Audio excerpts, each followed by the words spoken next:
DJ Feyto, what's going on, man? Yo, just How you kicking, doing? doing pretty What up, good, man? just kicking Welcome to the couch. Oof. Excited to chat with you, bro. Okay, dope. See it. How's everything been? Busy. A lot of clients, a lot of A lot of planning, weddings. a lot of A lot weddings. of weddings, a lot of gigs, man. Well, it's been cool to have you on the team for the last couple of years, man. You've been an amazing DJ and just person, and you've also trained a lot of our DJs as well. So it's pretty dope to have just you on the team, man, and all that. So we met really in a really cool way. You know, you reached out and we really connected, and I think from there it's kind of taken off. But now you're one of our best DJs, and you're rocking, and you really provide this like big experience. But I want to know how things kind of got started for you, man. So originally, where are you from, man? I'm from a town called Gurnee, Illinois. So it sounds super rural, but we have Six Flags there. That's kind of the claim to fame. Yeah. But when I was 15, I moved to Boca Raton, and from Boca, I went to FGCU in Fort Myers, and I've been here ever since. Dang. Okay. So from Gurnee, Illinois. Illinois, Midwestern. Yeah, we actually had corn in front of my intermediate school. It was a little like cornfield, but Yeah. It's not like that was only there. We actually had a big mall, Gurnee Mills. There's Sawgrass Mills on the other side of Florida, yeah. so it's similar to that. But it's a suburb. That's about it. Six Flags, Gurnee Mills, and school. Yeah. So growing up, bro, like what's the vibes like over there? What'd you do for fun? Like give me the vibes. At that point in time, I was middle school, elementary school. I was playing football after school with my buddies. Not getting into trouble, but being typical middle schoolers. I was getting into the high school band scene. I went through a little phase, You played music in high school? Man, I wish. Okay. But that's actually kind of where the DJ aspect started, because I used to make mix CDs for all of my friends. I didn't know what DJing was. I wasn't exposed to that, but I was like, okay, I want to make this specific playlist for this person. So you were curating the vibes. Yeah, I didn't even know what I was like leading myself into, but I was kind of going with that ever since I could remember. Whether it was a girlfriend, a best friend, whether it's for when my parents are driving us to Chicago and I just couldn't take their music because my parents they're in their late 50s, so that they're jamming out the Bee Gees, Michael Jackson. So all that's like ingrained in my subconscious, and I was at the time like, oh my gosh, I hate this music. But now I'm like, wow, thank you, mom, dad, for showing me all this stuff, because now I knew all these songs before I started DJing. It was like it was in there, but all of a sudden I started assisting, kind of learned the whole wedding. I'm like, oh, I know everything that's going down right now. It's like your parents they play this music for you, and you didn't know the significance of it at the time, and then you get older and you're like, yo, they were playing the Bee Gees. They were playing like classic music in the car all the time. I didn't even realize it. And they were telling me this is the good stuff. Like, oh my gosh, put on the headphones, blasting everything. But at that point, my parents are playing that. I'm listening to like the T.I., Lil Jon, like the early 2000s hip hop. Bro, we've done a couple of gigs together over the years, and I feel like that's your bag. I feel like that's one of yours. I feel like you're really, really good with house EDM, and you're really good with like that era, that early 2000s. What were you doing during the early 2000s, bro? What was I doing? Was that middle school for you? That was early 2000s.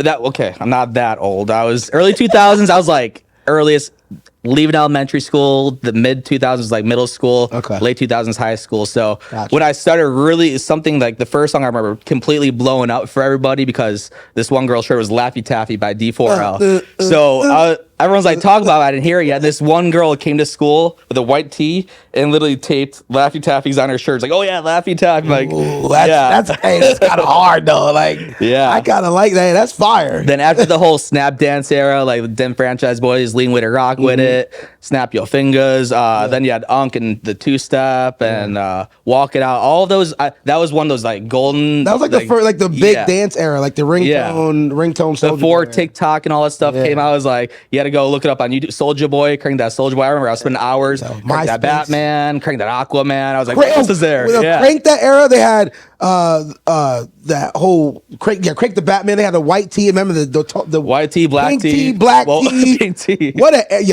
era! It was like the first wave of like not the first wave, but one of the waves of like hip hop dances, like crazy, like just week after week. there was just dances. But that was like when I started digging for music. So unfortunately, I never got LimeWire. My parents were like, "No, do not destroy my computer." Viruses, man. Yeah. So I don't know about that life, but I found other ways to dig for music. So I remember when the Busta Rhymes came out, the Touch It remixes. There was Bro, it's like 80 Touch It remixes. yeah, it's like, how could I find Hey, more? my favorite one got to be was the original one with like Remy Ma and stuff. I'm trying to figure out all the touches. I couldn't even tell. They did a New York Touch It. They did like a down south. They did a bunch of different touches. Okay, so hip hop was big growing up, obviously, but through that time were you listening to rock like Blink-182? So Blink-182, I started to listen to that type of genres in high school. Where also, so it went from all those type of genres. Then Lil Wayne, I went so diehard. Old Lil Wayne, the old new Lil Wayne, mixtape. The Drought 3 was a good one. No Ceilings later on in high school, but I love Lil Wayne. Not his new stuff so much. I'll give it a listen to out of respect for him. But in high school, that's when I started getting into like the metal and the pop hardcore music. So that's where you hit like the Florida Band, A Day to Remember. A little bit of the emo side, the little Bullet for Valentine, a little bit of. I listened to some Metallica. Were you Paramore levels of emo? You know, my jeans were a little tight, but we don't talk about that too much. No, but I feel like I love, at least at weddings, like being able to tap into these different eras and genres of time, like time capsule moments of, you know what, like I love when there's always a little time for like, we're going to take you down like the punk era for like 10 minutes. And I'm going to take you there and you're going to be singing Blink-182 at the top of your lungs. And then we'll bring it back. Like obviously if it calls for it, if that's the crowd, if that's their vibe, obviously. But okay, so then tell me, how did you get kind of started DJing, man? So when I was in college, I did this one girl, and she was like, "Oh, I'm going to Sunset Music Festival," and I followed her to the rave. And I remember seeing Stevie Aoki and Corella and Morgan. I forgot Morgan something, but I was like, I want to do that. Yeah. And then I bought a little Hercules MP3 LE. It was like one by one. White ones? Yeah, you put the iPods in? Oh no, the lower. It was like $80, but I'm like, I'm gonna buy this. I was broke at the time, so I was a big investment because I was no job or anything. But I'm like, I had a job, just I didn't have a big income. Yeah. I'm gonna buy this. I'm gonna see if I get into it. If I like it, I'm gonna keep investing myself into it. So at that point in time, I started getting into the EDM aspect, and I started throwing college parties. Where at my parties, we'd had too many people in my house. We actually had a duplex with my fraternity brothers. So we'd have one side as one theme, the other side's another. My favorite personally was EDC versus CMT. At that point, I was just blasting all the obnoxious music that I thought was popping off at the time. So a lot of people had to hear my growing pains, but I was a free DJ and we had to like link speakers to speakers to speakers. We didn't have any of the nice stuff we got now. But at that point, I only knew how to DJ big room house. Then eventually I wanted to start getting myself out there to different bars. Well, it was actually just different bars at the time. Like my first gig was at a school charity event, and it was something I can't remember, but it was like a 7-hour gig, and I had to mix up all the different genres. And from then on, I'm like, okay, I'm good enough to go start playing in front of people. Yeah. I went to Blue Sushi, went to DJ there. I'm like, hey, I could do this. You're building, you're getting it. Yeah, I started getting there. So then that's when I started bringing like the 2010 hip hop mixed with EDM. Then eventually it just kept growing, and it got to the point where I could when I have an idea, I could mix it out. So I'm able to throw in that 2010 punk music with some EDM, back to rap, and I could hop all over the place now because I've hit that point where it's like I understand. What like classic Motown in there, like that too. Would mix Motown with house. It's crazy because now I can let my creativity just really flow. What's cool right now about music is that it's really where DJ culture, where production is that it's kind of trendy to remix like old Whitney and old anything, Michael, Prince, whatever. So it's really easy to kind of throw in EDM in the sets now because so much of the pop stuff is like flips, like EDM pop or like pop stuff is like flipped for today. So it's you throw Earth, Wind in there, Ain't No Mountain Higher. Like you could throw in so many things now. It's like you listen to my set, man. Yeah, no, you killed it, bro. Yeah. And so okay, so you went to Sunset, bro. Sunset, I gotta go. That was the first. After that, it was like, when's the next one? And there was a point I went to like 2 or 3 within the span of a month. And so doing all that, you gave me a lot of musical background there. what is it like for you doing weddings? How does that all come together for a wedding? So I know what it's like to be in that crowd and feel that energy that the DJ gives off, and how when they do something so clever, you're just like, "What did I just listen to?" And I could recreate that into my own style. So I try to make that energy I felt at EDC, Las Vegas, or Ultra, or Tomorrow World in Georgia. That I'd go travel across the country for these things. I'm like, I saw the best people, like it was their profession to DJ. I saw how they did it, and I take what they do and I put my own little spin on it. Love that, man. And it's worked out so far. I had clients about 2 weddings ago. They're telling me, I saw their last song was a closing song, was drum and bass. I'm like, okay, I know exactly what you're talking about. Nobody else in Fort Myers does, but like, I'm gonna put a little extra TLC in your set because that's my favorite. Is when our guys get tapped into and connected with someone that speaks their language. You know, and you're DJing and you don't even realize it, but like they're like, how did this guy know that we love this stuff? Obviously, they gave you the ammo, right? But like, still, that's I know that's who you are.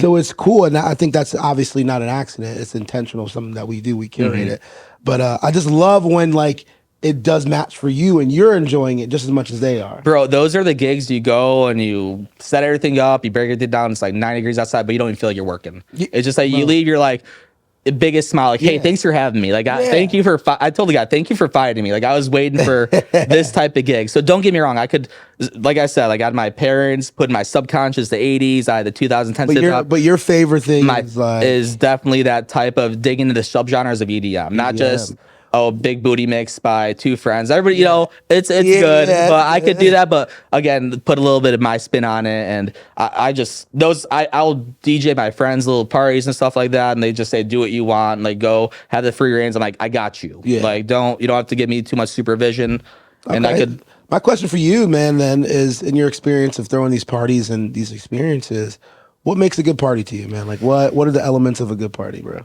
When you have those moments where you see the person in the crowd, you play a song, they look at their friend, they point to them, they like their eyes get big, like, oh, this that song. To me, it might not, it'll just be a song on a set, but to them, it was like they remember that one time in college where we did that thing, and you don't know what that thing is because you're busy playing music, but that connection, that moment, you build off that energy. Then all of a sudden, you get the next song, you see the other people do it. Then you have the big, everybody's like starts singing like Sam Adams. There's this one song, All Night Long, Sammy Adams, All Night Longer, where I remember I played on college, like all this group of friends, they'd all take over the dance floor. They don't care if they're dancing with girls, whatever. It's like, this is our song. We sing it like it's the. I love my favorite thing is when I drop a song and people got to go find people. Yeah. They're like, where's Ashley? Yeah. Ashley, you know, and they find each other on the dance floor. That to me is dope. It's like that moment. There's this meme going around. Of a guy at a music festival, and it's like when you finally find you lose your friend and you find them 2 hours later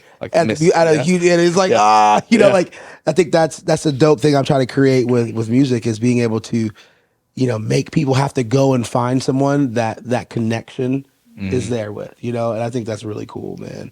So before we get out of here, what's like a memorable moment experience you had lately at a wedding you've been at, bro?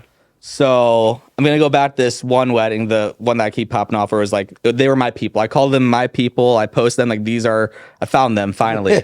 So I was able to mash up Panic at the Disco, I Write Sins, Not Tragedies. I've always been like, I don't know if I should play it because the message of it is like kind of bad to play at a wedding, but it's just, I kind of knew that this was it. That was it. So I was able to go throw that into drum and bass, and these people were just like, what is going on? And so, and I mixed it in this like super smooth way. Then after that, there was like, I got videos of them going wild. It was just that type of energy that I know that they can't get anywhere else. Like, we got them. But like, I was excited because I could let my creativity show that, and they were just as appreciative as I was to play it for them. Yeah, I love that, man. Well, cool, bro. Before we get out of here, we'd love to know what for you is your reason for doing this. Like, what inspires you to do this, man? Man, something about music, it's always been some part of me, and to have a platform to go and spend literally at least 2 hours a night being able to like play music for people, especially when it's music that I love, I get to play and I get to build off that energy. I see that energy there's something that just like, it's addicting when you have the crowd going crazy because then you have them. Then all of a sudden, I feel like the life inside me just start to build, and then I could go give something to them, and their energy bill is just like going back and forth, and you don't get that from other jobs. Yeah, You know, man. it's just it's it's a great Hard thing to find. have. Yeah. Yeah, man. Well, thanks so much for being here, man. I'm super grateful that you're on the team, and I love when we get to have couples get to experience you, especially when you're like directly connected with these people. And I love hearing those stories of like, no, Feyto was awesome, man. He knew exactly what to play, and you do, man. You're great at what you do, bro. And so, thank you so much. I Dope. appreciate you for having this conversation with Appreciate me. you, man. Thank you guys for watching.